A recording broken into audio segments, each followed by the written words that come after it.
ಅನ್ವಯಿಸಿದರೆ ಅಥವಾ ರೆಸೊನೇಟ್ ಆದರೆ ಮಾತ್ರ ತೊಗೊಳ್ಳಿ, ಇಲ್ಲಾಂದರೆ ಬಿಟ್ಬಿಡಿ. ಇದು ಒಂದು ಜನರಲ್ ರೀಡಿಂಗ್ ಮಾತ್ರ ಆಗಿರುತ್ತೆ. ಕಾರ್ಡ್ಸ್ನ ಶಫಲ್ ಮಾಡಿದಾಗ ತಿಂಗಳಲ್ಲಿ ನನಗೆ ಫಸ್ಟ್ ಕಾರ್ಡ್ ಮೂನ್ ಕಾರ್ಡ್ ಬಂದಿದೆ. ಮೂನ್ ಕಾರ್ಡ್ ಕೆಲವೊಮ್ಮೆ ಶೇಡಿ ಆಗಿರುತ್ತೆ, ಅಂದರೆ ಸ್ವಲ್ಪ ನೆಗೆಟಿವ್ ಇರುತ್ತೆ, ಬಟ್ ಕೆಲವೊಮ್ಮೆ ಮೂಡಿ ಪರ್ಸನ್ನ ರೀಪ್ರೆಸೆಂಟ್ ಮಾಡುತ್ತೆ. ಸೊ ನೀವು ತುಂಬ ಮೂಡಿ ಇದ್ದೀರೋ, ಅವಾಗವಾಗ ಮೂಡ್ ಅಪ್ಸೆಟ್ ಆಗುತ್ತೋ, ಅವಾಗವಾಗ ಒಂಟಿಯಾಗಿರ್ಬೇಕಂತ ಅನಿಸುತ್ತೋ, ಅವಾಗವಾಗ ವಿತೌಟ್ ರೀಸನ್ ಯಾವುದೇ ಕಾರಣ ಇಲ್ಲಾರ್ದೇ ನಿಮಗೆ ಬೇಜಾರಾಗುತ್ತೋ, ಆ ಥರ ನೀವಿದ್ದೀರೋ ಅಥವಾ ನೀವು ಆ ಥರ ಇರೋ ವ್ಯಕ್ತಿ ಜೊತೆ ಕನೆಕ್ಟ್ ಆಗಿರ್ಬೋದು. ಅಥವಾ ಎಮೋಷ್ನಲ್ ಬ್ಲಾಕೇಜ್ ಅಂತ ಹೇಳ್ತೀವಿ ಮೂನ್ ಕಾರ್ಡ್ ಬಂದರೆ. So may be single parent ಇರ್ಬೋದು, ಅಥವಾ ನಿಮ್ಗೆ ಈಗಾಗಲೇ ಒಂದು ಸಣ್ಣ ಮಗು ಇರ್ಬೋದು ಅಂತ ಹೇಳುತ್ತೆ. ಸೊ ತುಂಬ ಸ್ಟ್ರಗಲ್ನ ಹೇಳ್ತೀನಿ. ಅಗ್ರೆಷನ್, ತುಂಬ ಕೋಪ ಬರ್ತಾ ಇದೆ ನಿಮಗೂ ನಿಮ್ಮ ಪಾರ್ಟ್ನರ್ಗೂ. ಟೆನ್ಷನ್ ಹೇಳ್ತೀನಿ. ಏನೋ ಯಾವುದಕ್ಕೋ ನಾನು ಖುಷಿಯಾಗಿರ್ತೀನ ಮುಂದೇನಾದರೂ ಅಥವಾ ಇಲ್ವಾ, ನನ್ನ ಲೈಫ್ ಇಷ್ಟೇ ನಾನು ಕೆಲವೊಂದು ಥಾಟ್ಸ್ ನಿಮಗೆ ಬರ್ತಾ ಇದೆ. ಮೂನ್ ಕಾರ್ಡ್ ಕೆಲವೊಮ್ಮೆ ಪಾಸ್ಟ್ನ, ಅಂದರೆ ಕಳೆದೋಗಿರೋ ಮೆಮೊರೀಸ್ ಆಗಿರ್ಬೋದು, ಅಥವಾ ಹಿಂದೆ ಇರೋ ಪರ್ಸನ್ನ ಕೂಡ ನಿಮ್ಮ ಫ್ಯೂಚರಲ್ಲಿ ತಂದು ನಿಲ್ಲಿಸುತ್ತೆ ಅಂತ ಹೇಳ್ಬೋದು. ಪಾಸ್ಟ್ ಪರ್ಸನ್ನ, ಪಾಸ್ಟ್ ಲೈಫ್ನ. ಮೇ ಬಿ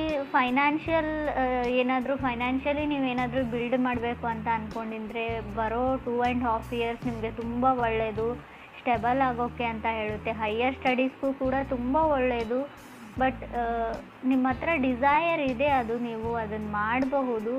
ಸ್ವಲ್ಪ ನಿಮ್ಮ ಫೀಲಿಂಗ್ಸ್ನ ಯಾವಾಗಲೂ ಸಡನ್ನಾಗಿ ಎಮೋಷ್ನಲ್ ಆಗಬೇಡಿ ಅಂತಲೇ ಕಾರ್ಡ್ ಹೇಳ್ತಾ ಇದೆ. ಸೆಕೆಂಡ್ ಕಾರ್ಡ್ ನನಗೆ ಮೇ ಬಿ ನೀವು ಕಟಕ್ ರಾಶಿಯವ್ರ ಜೊತೆ ಕನೆಕ್ಟ್ ಆಗಿದ್ರೂ ಕೂಡ ಮೂನ್ ಕಾರ್ಡ್ ಬಂದಿರುತ್ತೆ. ಸೆಕೆಂಡ್ ಕಾರ್ಡ್ ನನಗೆ 6 of Wands ಬಂದಿದೆ. 6 of Wands ಬಂದಿರೋದ್ರಿಂದ ಸೊ ಮೇ ಬಿ ನಾನು ನಿಮಗೆ ತುಂಬ ಏನು ಹೇಳ್ತೀನಿ, ಟ್ರಾನ್ಸ್ಫರ್ಮೇಷನ್ ಅಂತ ಹೇಳ್ತೀನಿ. ಸ್ಟ್ರಗಲ್ ಇರ್ಬೋದು ಮೂನ್ ಕಾರ್ಡಿಂದ. ಸೊ ಮನಸ್ಸಿಗೆ ಸಂಬಂಧಪಟ್ಟಿರೋ ಸ್ಟ್ರಗಲ್ ಆಗಿದೆ. 6 of Wands ಇರೋದ್ರಿಂದ ನಾನು ಗ್ರೀನ್ ಲೈಟ್ ಹೇಳ್ತೀನಿ. ಸೊ ನೀವೇನು ಮಾಡ್ತಾ ಇದ್ದೀರಾ, ಸಮಥಿಂಗ್ ನೀವೇನಾದರೂ ಬಿಲ್ಡ್ ಮಾಡ್ತಾ ಇದ್ದರೆ ಕ್ರಿಯೇಟಿವ್ಲಿ, ನೀವು ಕನೆಕ್ಟ್ ಆಗಿರೋ ಪರ್ಸನ್ ಕೂಡ ಆಗಿರ್ಬೋದು. ಇದು ಕಂಟಿನ್ಯೂ ಮಾಡಿ ಅಂತ ಕಾರ್ಡ್ ಹೇಳ್ತಾ ಇದೆ. ಥರ್ಡ್ ಕಾರ್ಡ್ ನನಗೆ ಸ್ಟಾರ್ ಕಾರ್ಡ್ ಬಂದಿದೆ. ತುಂಬ ಹೋಪ್ ಇದೆ. ಕೆಲವೊಮ್ಮೆ ಸ್ಟಾರ್ ಕಾರ್ಡ್ ಬಂದರೆ ಮೇ ಬಿ ನೀವು ಕುಂಭ ಅಥವಾ ಕನ್ಯಾ ರಾಶಿಯವ್ರ ಜೊತೆ ಕನೆಕ್ಟ್ ಆಗಿರ್ಬೋದು. ಹೋಪ್ ಇದೆ. ಸ್ಟಾರ್ ಕಾರ್ಡ್ ನೀವು ಏನೇ ಮಾಡಿ ಖಂಡಿತವಾಗ್ಲೂ ಹೋಪ್ನ ಇಟ್ಕೊಳ್ಳಿ ಅಂತ ಹೇಳುತ್ತೆ. ಖಂಡಿತ ಕೆಲಸ ಆಗುತ್ತೆ ಅಂತ ಹೇಳುತ್ತೆ. ಕೆಲವ್ರಿಗೆ ಎಲ್ಗೋ ಟ್ರಾವೆಲ್ ಮಾಡಬೇಕಾಗಿದೆ ನೀವು ಅಥವಾ ನಿಮ್ಮ ಪಾರ್ಟ್ನರು. ಸೊ ನಿಮ್ಮ ಪಾರ್ಟ್ನರ್ಗೋಸ್ಕರ ನೀವು ಪ್ರೇ ಮಾಡ್ತಾ ಇದ್ದೀರೋ, ನಿಮಗೋಸ್ಕರ ನಿಮ್ಮ ಪಾರ್ಟ್ನರು. ಅಥವಾ ಕೆಲವ್ರಿಗೆ ತುಂಬ ಹ್ಯಾಪಿನೆಸ್ ಇದೆ, ನಮ್ಮ ಖುಷಿ ಹೀಗೆ ಇರಲಿ ಅಂತ ದೇವ್ರ ಹತ್ರ ಪ್ರೇ ಮಾಡ್ಕೊಳ್ತಾ ಇರ್ಬೋದು. ಸೊ ನಮ್ಮ ಜೋಡಿ ಮೇಲೆ ಯಾರದೇ ದೃಷ್ಟಿ ಆಗದೆ ಇರಲಿ, ನಾನು ಕೊಟ್ಟಿರೋದು ನನ್ನ ಹತ್ರನೇ ಇರಲಿ ಯೂನಿವರ್ಸ್ಗೆ. ಸೊ ದೇವರಿಗೆ ಈ ಥರ ಕೇಳ್ಕೊಳ್ತಾ ಇರ್ಬೋದು ಅಂತ ಕೂಡ ಕಾರ್ಡ್ ಹೇಳುತ್ತೆ. ಫೋರ್ತ್ ಕಾರ್ಡ್ ನನಗೆ ನೈಟ್ ಆಫ್ ಸೋರ್ಡ್ಸ್ ಬಂದಿದೆ. ಸೊ ಯಾರು ತುಂಬ ಗಡಿಬಿಡಿಯಲ್ಲಿದ್ದಾರೆ, ರಶಲ್ಲಿದ್ದಾರೆ ನಿಮ್ಮ ಜೊತೆ ಮಾತಾಡೋಕ್ಕೆ, ಕಮ್ಯುನಿಕೇಟ್ ಮಾಡೋಕ್ಕೆ. ಸೊ ನೀವು ರೆಸ್ಪಾಂಡ್ ಮಾಡ್ತಾ ಇಲ್ಲ ರೈಟ್ ಅವೇ ಅಂತ ಅವ್ರಿಗೆ ಅನ್ನಿಸ್ತಾ ಇದೆ. ಅವ್ರು ತುಂಬ ರಶಲ್ಲಿದ್ದಾರೆ, ನೀವು ತುಂಬ ಸ್ಲೋ ಮೋಷನು. ಸೊ ಸ್ವಲ್ಪ ಎಲ್ಲೋ ಅವ್ರಿಗೆ ಕ್ಲ್ಯಾಶಸ್ ಅಂತ ಹೇಳ್ಬೋದು. ಅವ್ರ ಮನಸ್ಸಲ್ಲೇ ಯೋಚನೆ ಮಾಡ್ತಾರೆ, ಮೂನ್ ಕಾರ್ಡ್ ಇರೋದ್ರಿಂದ ನಾನೇ ಅವ್ರ ಹಿಂದೆ ಹೋಗ್ತಾ ಇದ್ದೀನ, ಅವ್ರಿಗೆ ನಾನೇ ಇರಿಟೇಟ್ ಮಾಡ್ತಾ ಇದ್ದೀನ, ಅವ್ರಿಗೆ ನಾನು ಇಷ್ಟನೋ ಇಲ್ವೋ ಅಂತ ನೀವು ಅಥವಾ ಅದರ್ ಪರ್ಸನ್ ತುಂಬ ಯೋಚನೆ ಮಾಡ್ತಾ ಇದ್ದೀರಾ. ಮೂನ್ ಕಾರ್ಡ್ ಓವರ್ ಥಿಂಕಿಂಗ್ನ ಕೂಡ ರೀಪ್ರೆಸೆಂಟ್ ಮಾಡುತ್ತೆ, ಹುಷಾರಾಗಿರಿ.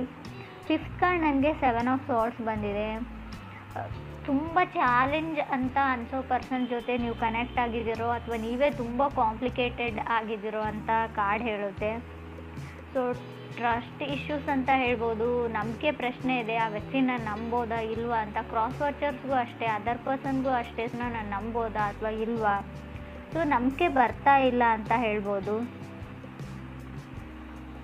ಸೊ ಮೇ ಬಿ ಈ ಥರ ಹೇಳ್ತಾ ಇದ್ದೀನಿ ಅಂತ ಅಂದ್ಕೊಳ್ಬೇಡಿ. 7 of Swords ಇರೋದ್ರಿಂದ ಆಲ್ರೆಡಿ ನೀವು ಕಮಿಟ್ ಆಗಿದ್ರೋ, ರಿಲೇಷನ್ಶಿಪ್ಪಲ್ಲಿದ್ರೋ, ನಿಮ್ಮ ಪಾರ್ಟ್ನರ್ನ ನಿಮ್ಮ ಬೆಸ್ಟ್ ಫ್ರೆಂಡ್, ಸೊ ಯಾವ ಥರ ಹೇಳಿ, ನಿಮ್ಮ ಬೆಸ್ಟ್ ಫ್ರೆಂಡ್ ಕಿತ್ಕೊಂಡು ಹೋದ್ರು ಅಂತ ಹೇಳಲ್ಲ, ಅಥವಾ ಬೆಸ್ಟ್ ಫ್ರೆಂಡ್ ಜೊತೆನೇ ಅವ್ರು ಕನೆಕ್ಟ್ ಆಗಿದ್ದಾರೆ ನಿಮ್ಗೆ ತಿಳಿದೇ ಇರೋ ಹಾಗೆ ಅಂತ ಹೇಳ, ನೀವೇನಾದರೂ ಅಂದ್ಕೊಳ್ಳಿ. ಬಟ್ 7 of Swords ಇರೋದ್ರಿಂದ ಥರ್ಡ್ ಪರ್ಸನ್ ಖಂಡಿತ ಇದ್ದಾರೆ. ಆ ಪರ್ಸನ್ ನಿಮಗೂ ಗೊತ್ತು, ನಿಮ್ಮ ಫ್ರೆಂಡೇ ಆಗಿರ್ಬೋದು, ನಿಮಗೆ ಗೊತ್ತಿರೋ ವ್ಯಕ್ತಿ ಆಗಿರ್ಬೋದು.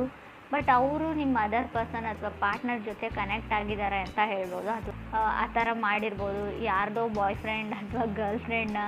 ಸೊ ಮೇ ಬಿ ನೀವು ಸ್ಟೋಲ್ ಮಾಡಿರ್ಬೋದು ಅಂತ ಹೇಳುತ್ತೆ. ಫ್ರೆಂಡ್ಸ್, ಇದು ಕೆಲವ್ರಿಗೆ ಮಾತ್ರ, ಎಲ್ರಿಗೂ ಅನ್ವಯಿಸಲ್ಲ. ನಾನು ಈ ಥರ ಹೇಳ್ತಾ ಇದ್ದೀನಿ ಅಂತ ತಪ್ಪಾಗಿ ತಿಳ್ಕೊಳ್ಬೇಡಿ. ಕಾರ್ಡಲ್ಲಿ ಇರೋದನ್ನು ಮಾತ್ರ ನಾನು ಹೇಳ್ತಾ ಇದ್ದೀನಿ. 6th ಕಾರ್ಡ್ ನನಗೆ ಏಸ್ ಆಫ್ ವಾಂಡ್ಸ್ ಬಂದಿದೆ. ಕೆಲವ್ರಿಗೆ ಕಾರ್ ತೊಗೊಳ್ಬೇಕು, ನಿಮಗೋ ಅಥವಾ ನಿಮ್ಮ ಪಾರ್ಟ್ನರ್ಗೋ ಏಸ್ ಆಫ್ ವಾಂಡ್ಸ್ ಬಂದಿರೋದ್ರಿಂದ, ಅಥವಾ ಅಪಾರ್ಟ್ಮೆಂಟ್ ಅಂತ ಹೇಳ್ಬೋದು. So mood up and downs ಆಗ್ತಾ ಇದೆ. ಸೊ ನಿಮ್ಮದು ಅಥವಾ ನೀವು ಕನೆಕ್ಟ್ ಆಗಿರೋ ಪರ್ಸನ್ದು ತುಂಬ ಏನೋ ಗೊತ್ತಿಲ್ಲ, ನಿಮ್ಮ ಮನಸ್ಥಿತಿ, ನಿಮ್ಮ ಮೂಡು ಚೆನ್ನಾಗಿಲ್ಲ, ಕಂಟ್ರೋಲಲ್ಲಿ ಇಲ್ಲ ಅನ್ಬೋದು. ಯಾರ ಮೇಲೋ ಹೆವಿ ಲವ್ ಆಗಿದೆ ನಿಮಗೆ. ಸೊ ಅವ್ರ ಜೊತೆ ಯಾವಾಗಲೂ ಕಂಟಿನ್ಯೂಯಸ್ ಆಗಿ ಅವ್ರ ಜೊತೆ ಕಾಲಲ್ಲಿ ಇರಬೇಕು, ಮಾತಾಡಬೇಕು, ಅವ್ರನ್ನ ಮೀಟ್ ಮಾಡಬೇಕು, ಅವ್ರನ್ನ ನೋಡಬೇಕು. ತುಂಬ ಏನು ಹೇಳ್ತೀರಿ, ರಶಲ್ಲಿ ಇದ್ದೀರಾ ನೀವು, ಫೀಲಿಂಗ್ಸ್ ಕಂಟ್ರೋಲ್ ಆಗ್ತಾ ಇಲ್ಲ ಕೆಲವ್ರಿಗೆ ಅಂತ ಕೂಡ ಕಾರ್ಡ್ ಹೇಳ್ತಾ ಇದೆ, ನಿಮಗೂ ನಿಮ್ಮ ಪಾರ್ಟ್ನರ್ಗೂ. 7th ಕಾರ್ಡ್ ನನಗೆ 8 ಆಫ್ ವಾಂಡ್ಸ್ ಬಂದಿದೆ. ಮೇ ಬಿ 8 ಆಫ್ ವಾಂಡ್ಸ್ ಬಂದರೆ ಕೆಲವ್ರಿಗೆ ಹೊಸ ವ್ಯಕ್ತಿ ಇತ್ತೀಚೆಗೆ ಲೈಫಲ್ಲಿ ಎಂಟರ್ ಆಗಿದ್ದಾರೆ ಅಂತ ಹೇಳ್ಬೋದು. ಸೊ ಆಲ್ರೆಡಿ ನೀವು ಕನೆಕ್ಟ್ ಆಗಿರೋ ವ್ಯಕ್ತಿಗೆ ಆಲ್ರೆಡಿ ಬ್ರೇಕಪ್ ಆಗಿರ್ಬೋದು, ಅಥವಾ ನಿಮಗೆ ಆಲ್ರೆಡಿ ಬ್ರೇಕಪ್ ಆದಮೇಲೆ ಹೊಸ ವ್ಯಕ್ತಿ ಸಿಕ್ಕಿರ್ಬೋದು. ಬಟ್ ಪೂರ್ತಿಯಾಗಿ ಆ ಫಾಸ್ಟ್ ಹರ್ಟಿಂದ ಹೊರಗಡೆ ಬಂದಿಲ್ಲ ಅಂತ ಕೂಡ ಆ ಕಾರ್ಡ್ ಹೇಳ್ತಾ ಇದೆ. ಫಸ್ಟ್ ಆಫ್ ಆಲ್ ನೀವು ನಿಮ್ಮನ್ನು ಹೀಲ್ ಮಾಡ್ಕೊಳ್ಳಿ, ಪಾಸ್ಟ್ ಹರ್ಟಿಂದ ಆ ವ್ಯಕ್ತಿನ ಮರೆಯೋದಕ್ಕೆ ಟ್ರೈ ಮಾಡಿ ಅಂತ ಹೇಳ್ಬೋದು. ಅದಾದಮೇಲೆ ನ್ಯೂ ಪರ್ಸನ್ ಜೊತೆ ಕನೆಕ್ಟ್ ಆಗಿ, ಅಥವಾ ನೀವು ಅದರ್ ಪರ್ಸನ್ ಮೇಲೆ ಏನೆಲ್ಲ ಎಕ್ಸ್ಪೆಕ್ಟೇಷನ್ಸ್ನ ಇಟ್ಕೊಂಡಿದ್ದೀರಾ ಅಷ್ಟೊಂದು ಅವ್ರು ರೀಚ್ ಆಗ್ತಾ ಇಲ್ಲ. ಬಿಕಾಸ್ ಆಫ್ ಇನ್ನೂ ಹಳೆ ಪರ್ಸನ್ ಅವ್ರ ಮನಸ್ಸಲ್ಲಿ ಇರಬಹುದು ಅಂತ ಹೇಳ್ತಾ ಇದೆ. ಹಳೆ ನೆನಪುಗಳು ಅವ್ರಿಗೆ ಕಾಡ್ತಾ ಇದೆ ಅಂತ ಕೂಡ ಕಾರ್ಡ್ಸ್ ಹೇಳ್ತಾ ಇದೆ. ಮೇ ಬಿ ಇದು ನಿಮಗೂ ಕೂಡ ಆಗಿರ್ಬೋದು. 8th ಕಾರ್ಡ್ ನನಗೆ ಪೇಜ್ ಆಫ್ ಸಾರ್ಡ್ಸ್ ಬಂದಿದೆ.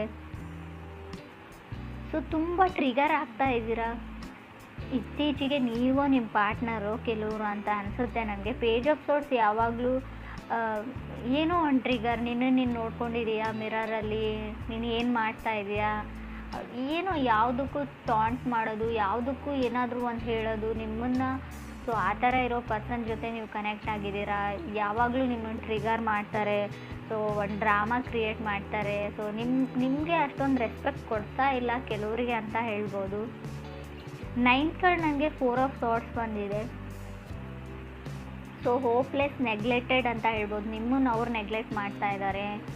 ಸೊ ಮೇ ಬಿ ನೀವೇ ನಿಮ್ಮನ್ನು ಹೇಟ್ ಮಾಡ್ಕೊಳ್ತಾ ಇರ್ಬೋದು. ನೋ ಬಡಿ ಲವ್ಸ್ ಮೀ ಅಂತ, ನನ್ನನ್ನು ಯಾರೂ ಇಷ್ಟಪಡಲ್ಲ, ಐ ಆಮ್ ನಾಟ್ ಗುಡ್ ಅಂತ ನಿಮಗೆ ಅನ್ನಿಸ್ತಾ ಇರ್ಬೋದು.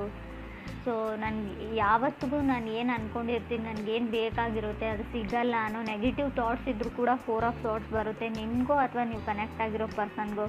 ನನ್ನ ಹಣೆ ಬರನೇ ಇಷ್ಟ, ನನ್ನ ಲೈಫಲ್ಲಿ ಯಾವುದೂ ಸರಿಯಾಗಿ ಆಗಲ್ಲ, ನನಗೇನು ಬೇಕೋ ಅದು ಯಾವತ್ತೂ ಸಿಗಲ್ಲ ಅಂತ ನೀವು ನಿಮ್ಮ ಪಾರ್ಟ್ನರು ತುಂಬ ನೆಗೆಟಿವ್ ಥಿಂಕಿಂಗ್ ಇದೆ. ಮೂನ್ ಕಾರ್ಡ್ ಬಂದಾಗಲೇ ನಾನು ಹೇಳಿದ್ದೀನಿ ನೆಗೆಟಿವ್ ಥಿಂಕಿಂಗ್ನ ಬಿಡಿ ಅಂತ.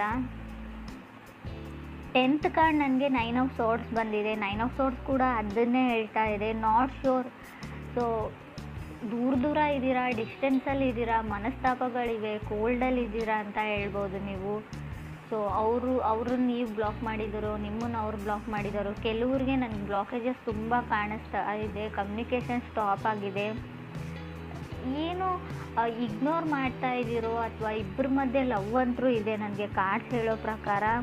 ಸೊ ಯಾರೋ ನಿಮ್ಮಿಬ್ಬರ ಮಧ್ಯೆ ತಂದಿಡ್ತಾ ಇರ್ಬೋದು. ಕೆಲವ್ರಿಗೆ 7 ಆಫ್ ಸಾರ್ಡ್ಸ್ ಇರೋದ್ರಿಂದ ಥರ್ಡ್ ಪಾರ್ಟಿ ಕೂಡ ಇರೋದನ್ನೇ ಹೇಳ್ತೀನಿ. ಯಾರೋ ನಿಮ್ಮನ್ನು ದೂರ ಮಾಡೋಕ್ಕೆ ಟ್ರೈ ಮಾಡ್ತಾ ಇದ್ದಾರೆ, ಎಕ್ಸ್ಟರ್ನಲ್ ಫೋರ್ಸಸ್ ಅಂತ ಕೂಡ ನನಗೆ ಹೇಳ್ತಾ ಇದೆ. ಸೊ ಮೇ ಬಿ ನಿಮ್ಮ ರಿಲೇಷನ್ಶಿಪ್ ಹಾಳಾಗಿದ್ದರೆ, ಬ್ರೇಕಪ್ ಆಗಿದ್ರೆ, ನಿಮ್ಮ ಬ್ಯಾಕ್ ಆಗಿದ್ರೆ ರೀಬಿಲ್ಡ್ ಮಾಡಿ ಅದನ್ನು ಅಂತ ಕಾರ್ಡ್ ಹೇಳ್ತಾ ಇದೆ. ಸೊ ಸಡನ್ ಬ್ರೇಕಪ್ನ ಕೂಡ ನಾನು ಹೇಳ್ತೀನಿ. 7 ಆಫ್ ಸಾರ್ಡ್ಸ್ ಇದ್ದರೆ 4 ಆಫ್ ಸಾರ್ಡ್ಸ್ ಇದೆ. ಮೇ ಬಿ ಸಡನ್ ಬ್ರೇಕಪ್ ಆಗೋ ಚಾನ್ಸಸ್ ಇದೆ. 9 ಆಫ್ ಸಾರ್ಡ್ಸ್ ಕೂಡ ಇದೆ. ಸೊ ಏನೇ ಆಗಲಿ ನಿಮಗೆ ಡೈರೆಕ್ಟಾಗಿ ಹೇಳೇ ಅವ್ರು ಬ್ರೇಕಪ್ ಮಾಡ್ಕೊಂಡಿರ್ತಾರೆ. ಬಟ್ ಇಲ್ಲಿ ನನಗೆ ಇನ್ ಕೇಸಸಲ್ಲಿ ಹೇಳೋದಾದರೆ ಮೂನ್ ಕಾರ್ಡ್ ಇರೋದ್ರಿಂದ ನೀವು ನಂಬಿರೋ ವ್ಯಕ್ತಿ ನಿಮ್ಮ ನಂಬಿರೋ ಥರ ಇರಲ್ಲ, ತುಂಬ ಸೀಕ್ರೆಟ್ಸ್ ಇರುತ್ತೆ ಅಂತ ಹೇಳ್ಬೋದು. ನಿಮ್ಗೆ ಸೀಕ್ರೆಟ್ಸ್ ಇದೆಯೋ ಅದರ್ ಪರ್ಸನ್ಗಿದೆಯೋ ಖಂಡಿತವಾಗ್ಲೂ ನಿಮ್ಗೆ ತಿಳಿಸದೆ ಅಥವಾ ನಿಮಗೆ ತಿಳಿದೇ ಇರೋ ವಿಷಯಗಳು ತುಂಬ ಇದೆ ಅಂತ ಮೂನ್ ಕಾರ್ಡ್ ಹೇಳ್ತಾ ಇದೆ. ಸೊ ಮೇ ಬಿ ನಿಮ್ಮ ಫೋನ್ ಅಥವಾ watch, laptop, anything more objects ಅಂತ ಹೇಳ್ತೀನಿ, ಎಲೆಕ್ಟ್ರಾನಿಕ್ ಆಬ್ಜೆಕ್ಟ್ಸ್ ಇರ್ಬೋದು. ಸೊ ಸಡನ್ನಾಗಿ ಮಿಸ್ ಆಗ್ಬೋದು. ಅದ್ರ ಬಗ್ಗೆ ಕೇರ್ಫುಲ್ ಆಗಿರಿ.